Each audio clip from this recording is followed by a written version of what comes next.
Today on How It's Made. Pistons. This should spark some interest. Paint rollers. We bring you wall-to-wall coverage. Parachutes. A story with strings attached. And chimneys. We smoke out a factory that makes them. But first... Pistons are key to the internal combustion process that drives engines. A piston is a plug that slides up and down inside each cylinder, compressing gas and air ignited by a spark plug. The resulting energy turns the crankshaft and drives the engine.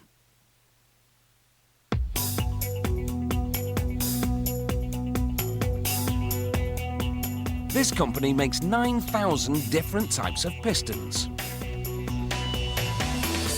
For everything from dirt bikes to car engines. A piston starts out as a 3-metre-long aluminium rod.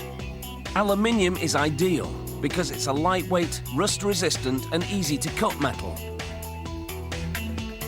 A rotary saw slices the rod into slugs, the length of which can be changed by adjusting the feeder machine to push the rod at different intervals.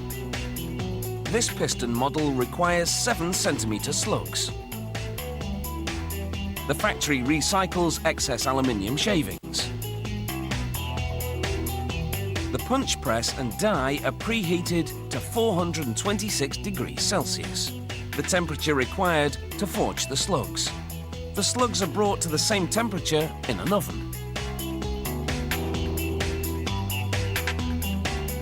The punch applies 2,000 tons of pressure to form it into the initial shape of the piston. About 1 in 10 forgings are dunked in water to check for defects.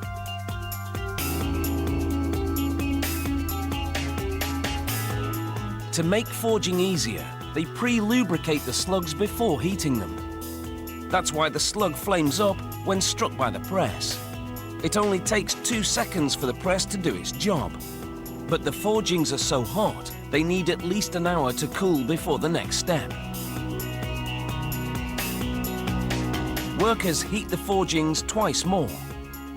The first time at a very high heat to strengthen the metal. The second time at a lower heat to stabilize it.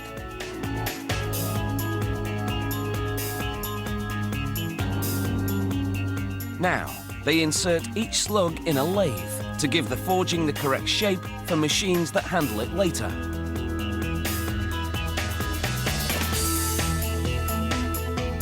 These small holes allow oil to flow through to lubricate the piston when it's in use.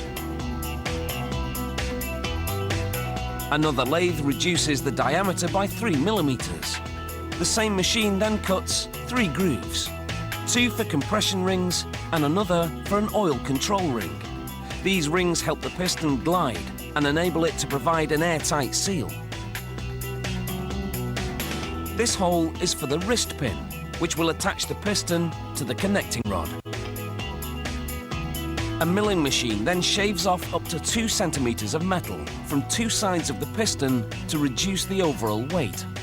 The white liquid is lubricant to cool the area during cutting. Another milling machine cuts away part of what they call the dome. This way, it'll clear other parts when moving inside the cylinder. The piston must be just the right shape and size. Some of them move up and down as much as 6,000 times per minute when the engine is running. Next, a lathe shaves a hair width more of the metal from the outside. This cut enables the piston to expand slightly when the heat builds up inside the cylinder. An automated drill makes 2 intersecting oil drain holes to enhance lubrication of the wrist pin. Another machine now engraves model and production data.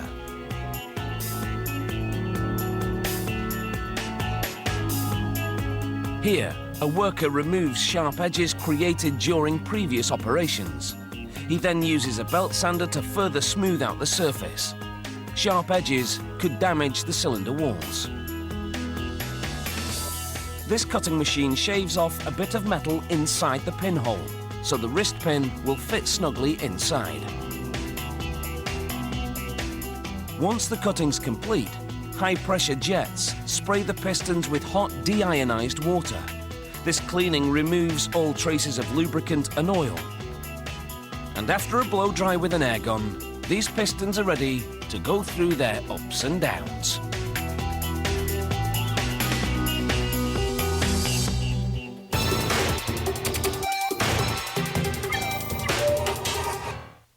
Norman Breakey, a Canadian, invented the paint roller in 1940.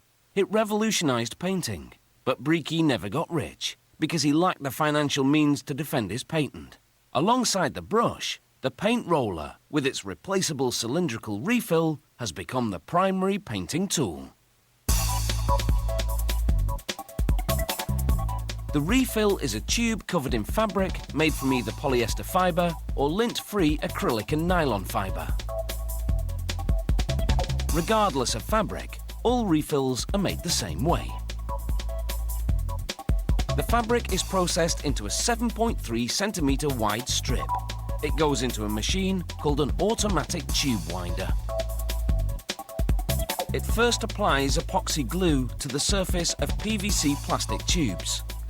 As a tension bar pulls the fabric strip taut, the machine winds the fabric around a tube. An air jet pushes aside the wound fabric to avoid bumps as more is applied. Once the tube is covered with fabric, the machine simultaneously wraps the end and the start of the next tube in masking tape.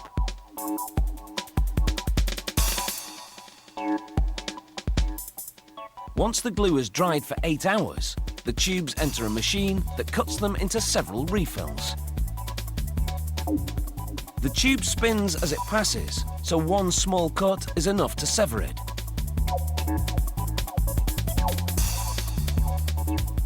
One tube produces 9 19-centimetre long refills or 7 24-centimetre long refills, the two standard sizes on the market.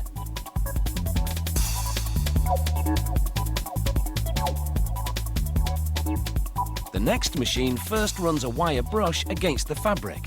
This lifts and fluffs the pile. Then a beveled edge is made on each end.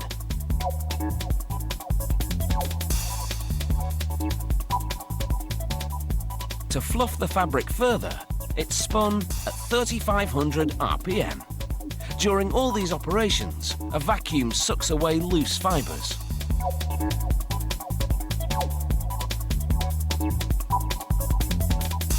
Meanwhile, the paint roller handles take shape.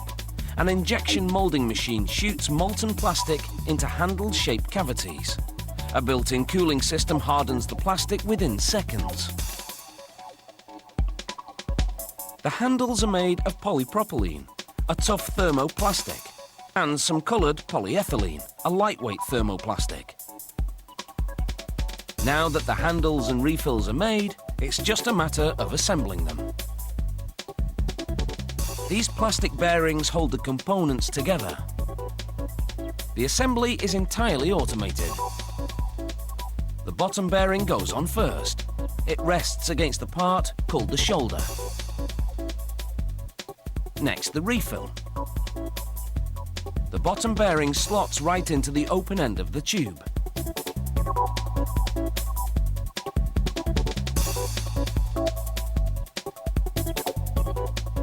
Now the top bearing goes on.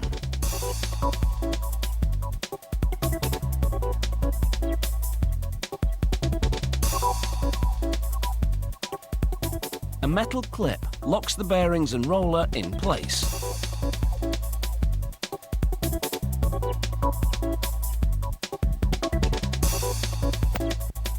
And voila, a 7.6 centimetre roller for painting windows and trims. This factory also makes disposable plastic paint trays and tray liners. They're made of polyethylene terephthalate, PET for short, a type of plastic that's strong yet flexible. This thermoform machine heats a PET sheet, then vacuums it into a tray-shaped mould. Fans cool and harden the plastic. This cycle takes less than a minute.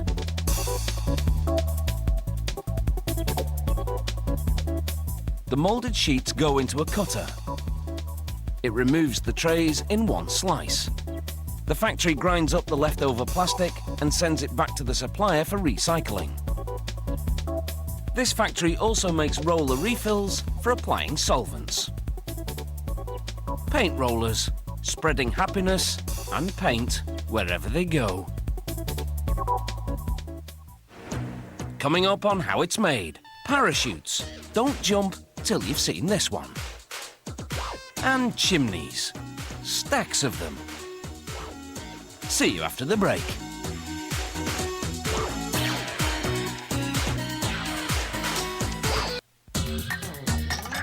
Welcome back to How It's Made. When aeroplanes first took off, so did parachutes as the best form of escape. Today's aerodynamic lightweight chutes enable cargo and people to descend safely and land right on target. Let's drop into the factory to see how they're made.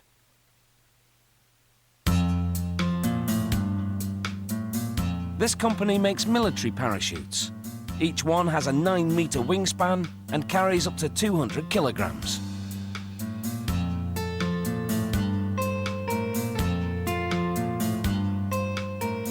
Making the chute's canopy starts with a rugged woven nylon fabric with nylon ribbing. This light table lets a worker detect any flaws in the fabric. The alignment between the ribbing must be consistent.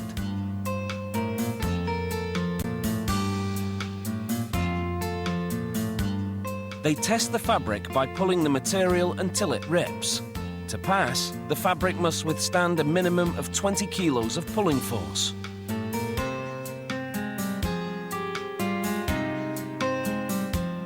A laser cuts out the parachute parts, 30 to 100 of them, depending on the model. A vacuum system stabilizes the fabric by sucking it to the table during cutting. The fabric is usually silver-colored to blend in against the daytime sky.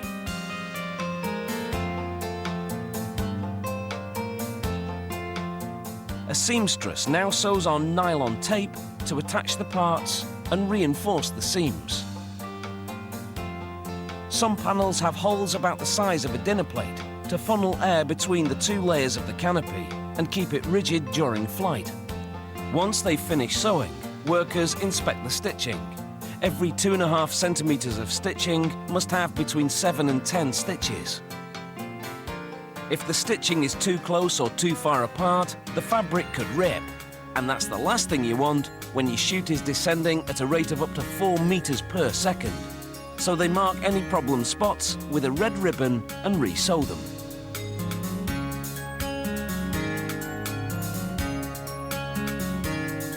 Here, a worker sews nylon tape to reinforce an area called a flare, which is a triangular patch of nylon reinforced with silicone coating. She loops the tape at one end of the flare's points to later insert what's called a suspension line. The 60 lines link the 60 flares on the canopy to the jumper's harness. To reinforce each flare, she sews 42 zigzag stitches in a 2.5 centimeter area. The nylon suspension line arrives on spools, so workers use this machine to stretch it straight.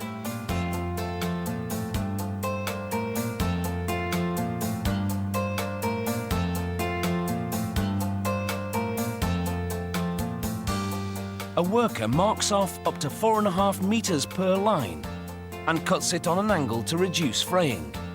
Workers later sew the ends into loops so they can attach each one to the loop on the flares.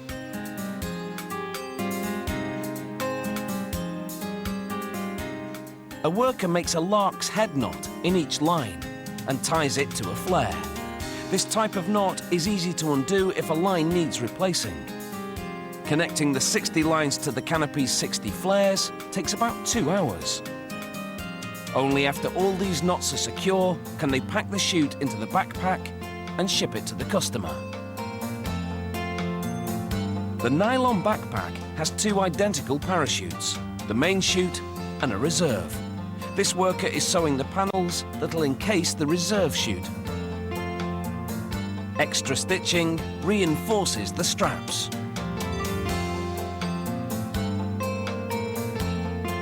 Strict guidelines must be followed when packing the chute. The ends must be rolled, then the rest folded into layers. Before each jump, the lines must be untangled and checked for any tears from the previous jump. The lines and the canopy are inserted into the pack. Pulling on this red handle deploys the main chute. The yellow handle is for the reserve chute. There are straps over the shoulders, chest, belly and legs. Finally, 3 buckles attach the harness to the jumper. Good luck!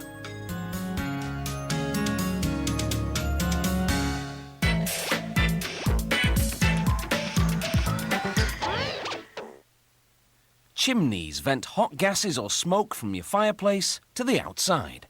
Some types also channel air to the fire to keep it burning. Although the concept's very old, today's chimneys have come a long way, and making them is an exhausting business. This company makes chimneys for gas-fired and wood-burning fireplaces. A chimney's inner chamber is called a flue. For a wood-burning fireplace, they make the flue from stainless steel. Workers unwind a sheet, then slice it to the size of the flue section they're making. The sections are up to 25 centimetres wide and 1.2 metres long. They assemble as many as they need to make a complete chimney. Here, a worker folds the edges in opposite directions, which will enable them to interlock. Rollers then curl the sheet into a cylinder. The metal's only about as thick as 4 pieces of paper stacked together. This keeps the chimney lightweight.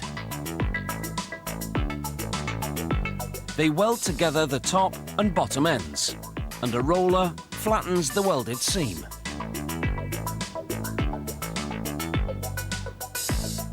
They insert the bottom of the flue between 2 rollers. They form a ridge to which a coupler will later attach. They crimp the metal at the top so it can also hold a coupler.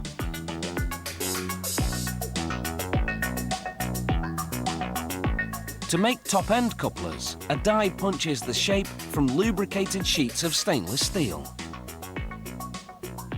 A robotic arm then suctions out the coupler and places it into another machine that cuts threads into the sides of it. These threads enable the chimney sections to twist and lock together. To attach the coupler, a worker mounts it on top of the flue. A roller then pushes against the flue and the coupler. This expands the metal and secures the pieces together. Now, to join the flue with the outer casing, an 8-sided die pushes out against the coupler to attach it to the flue and the casing. They insulate the chimney with shredded ceramic fibre that can withstand a temperature of over 1,000 degrees Celsius. Workers feed the fibre into a machine that packs it into the cavity between the flue and the casing. The machine then moves the chimney to another station, where it twists a coupler to the bottom end to close the cavity.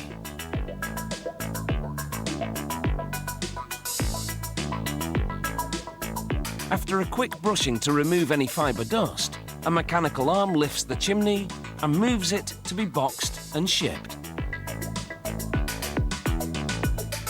A gas-burning fireplace generates less heat and fewer corrosive gases, so the chimney flue is made of aluminium-coated steel and the casing of a zinc aluminium alloy. More affordable materials, yet still well above safety standards. The airspace between the flue and the casing provides the required insulation. A worker places the flue inside an automated welder.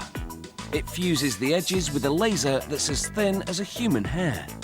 This is called a butt laser weld, because the machine butts the edges together and bonds them. Next, an 8-sided die indents the section with 3 ridges. A component will fit into these indentations later. Here, a machine creates a star-shaped component called a spacer. They use 2 of them to center the flue in the casing.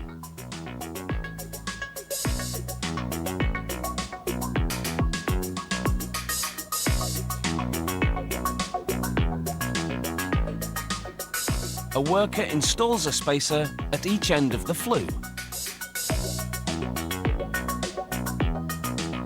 Then he inserts the flue into the casing and twists it to lock the spacers into ridges.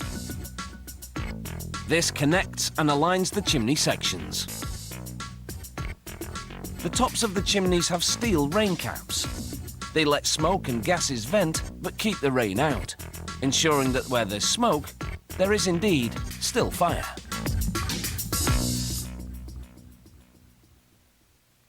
So, whether you're the type who likes to tinker with your engine, or maybe you're a DIY devotee, or a person who prefers to plummet from the sky, now you know how it's made.